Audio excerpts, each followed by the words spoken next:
अच्छा जी, आपको पता है हम भूल जाते हैं सारी cricket world cup and all those में, और मौसम भी बदल रहा है कि भाई इलेक्शंस हो जाएंगे, अभी साल अगला स्टार्ट होना है और इलेक्शंस हो जाने हैं, तो उसकी कैंपेनिंग फाइनली स्टार्ट हो ही गई है। बिल्कुल। और मियां नवाज शरीफ की वतन वापसी के बाद मुस्लिम लीग नून सियासी तौर पर पूरी तरह सरगर्म नजर आ रही है। सिंध के बाद अब वो बलूचिस्तान में नए इत्तेहाद की तैयारियां कर रहे हैं। नवाज शरीफ आज बलूचिस्तान पहुंच रहे हैं, जहां वो पार्टी रहनुमाओं से मुलाकात और मुल्की सियासी हालात पर गुफ्तगू करेंगे। इतलात हैं कि नवाज शरीफ से मुलाकात के बाद बलूचिस्तान के अहम सियासी रहनुमा नून लीग में शामिल होंगे और इसके अलावा नवाज शरीफ की बलूचिस्तान की दीगर पार्टियों के सरबराहों से भी मुलाकातें तय हैं। नून लीग की हालिया हिकमत अमली पर बात करें तो खैबर पख्तूनख्वा में इनकी इत्तेहादी JUI फे है। सिंध में GDA और MQM से सियासी दोस्तियां हो चुकी हैं। हमने देखा कुछ दिन पहले ये सियासी इत्तेहाद बनाए और अब बलूचिस्तान में भी मियां साहब कुछ ऐसा ही करने जा रहे हैं। बलूचिस्तान अवामी पार्टी के कई रहनुमा पहले ही नून लीग में शमूलियत का इशारा दे चुके। अच्छा, जिससे इस तासुर को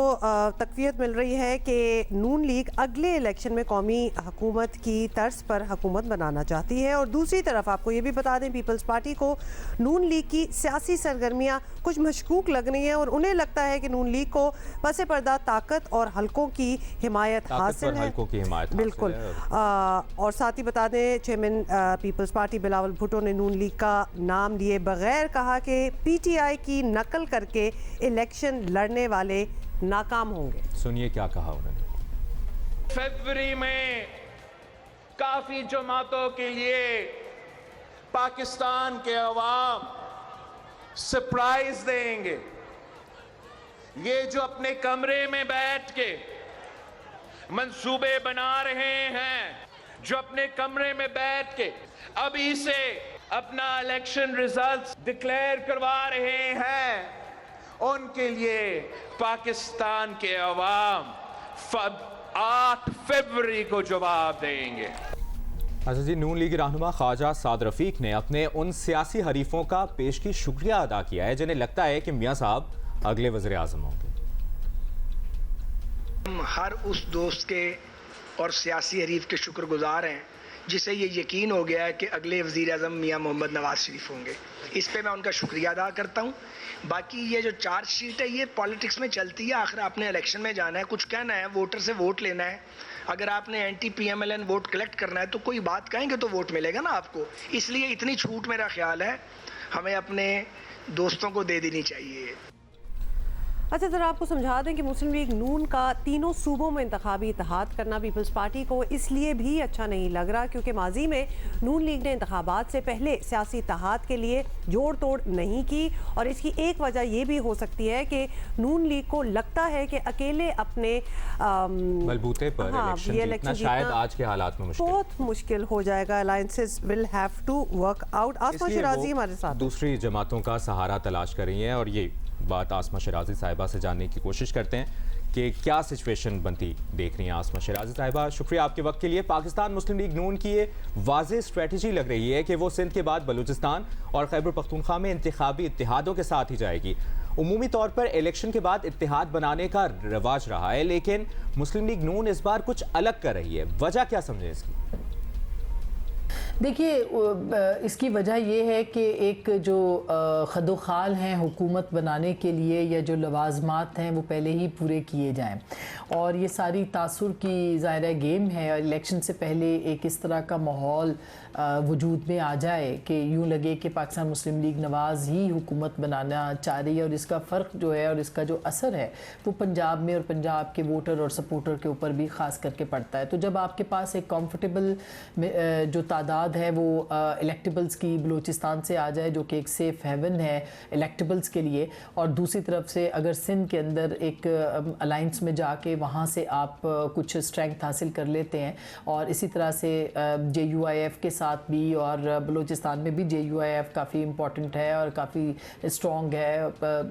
खैबर पख्तूनख्वा के अंदर भी उनकी काफ़ी ज़्यादा स्ट्रेंथ है। तो अगर आप ये ले लेते हैं और पंजाब के अंदर आप अपने वोट बैंक को इंटैक्ट करके आप अपनी इलेक्शन जो है वो जीतते हैं, तो इसका मतलब यही है कि आप एक हुकूमत बनाने की पोजीशन में आ जाएंगे और एक अलायंस और एक मखलूत हुकूमत जो है वो जन्म लेगी। और पाकिस्तान मुस्लिम लीग नवाज इसी तासुर को सामने रखते हुए काम करे और ये समझा जाए यूँ कि ये साइंटिफिक बुनियादों के ऊपर जो है है वो पाकिस्तान मुस्लिम लीग नवाज़ इस मामले को देख रही है, ताकि पहले से ही अपनी जो पेशबंदी है वो की जाए। और अगर जाहिर है कि तहरीक इंसाफ के कैंडिडेट्स जो है अगर वो मैदान में नहीं होते, अगर होते भी हैं और उनके पास इतनी स्ट्रेंथ नहीं है और उनके पास इतनी ताकत नहीं है कि वो अपने लोगों को लेके बाहर निकलते हैं या वो वोटर को अपने निकालते हैं, तो फिर पाकिस्तान मुस्लिम लीग नवाज़ के लिए पंजाब के अंदर भी एक अच्छा जो है वो माहौल होगा। तो मेरा ख्याल है कि यही वो वजूहात है जिसकी बुनियाद पे सामने इसको रखते हुए पाकिस्तान मुस्लिम लीग नवाज़ जो है वो इलेक्टेबल्स के ऊपर आंखें लगाए बैठी है। अच्छा आसमा, ये भी बताएं कि सिंध बलूचिस्तान खैबर पख्तूनख्वा में ये इत्तेहाद शायद इलेक्शन में तो फ़ायदा दे देंगे, लेकिन मुस्लिम लीग नून फिर पंजाब की हद तक महदूद जमात ही नज़र आएगी। तो क्या कौमी पॉलिटिक्स की दावेदार पार्टी के लिए ये परेशानी की बात नहीं होगी? बहुत परेशानी की बात है। अगर पाकिस्तान के अंदर जो है वो सियासी जमातों को मुख्तलिफ सूबों के हवाले से उनकी पहचान हो और उनकी जो सियासत है वो सूबों तक ही महदूद हो, तो फिर ये कोई अच्छा साइन नहीं है।